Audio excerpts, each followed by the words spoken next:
Nanguya-nguya pa ako kasi nga kumain ako nito.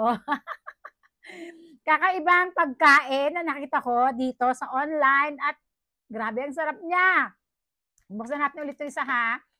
Ano siya, may fruit siya na may pagka-milky. Ayun, na-gets ko na kanina kasi inaalam ko pa kung ano yung lasa niya. O nyo, kakaibang snacks. Meron siyang nasa gitna, yung nasa puti na nasa gilid. Ano siya, milk flavor. Tapos nakabalot siya. Ang sabi rito, red apple eh. Pero para siyang dates yung datingan niya. Ayan oh. Tapos yung amoy niya, amoy milk.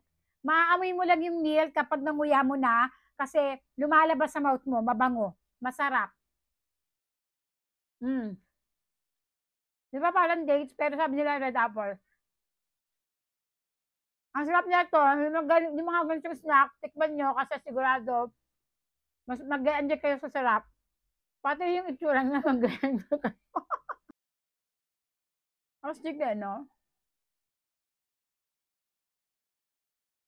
Busin na natin to. Mm. Ang sarap niya. Alam yung milk, nagbe-blend dun sa nuts, naka dun sa red apple, na parang dates. Okay to sa akin, sarap.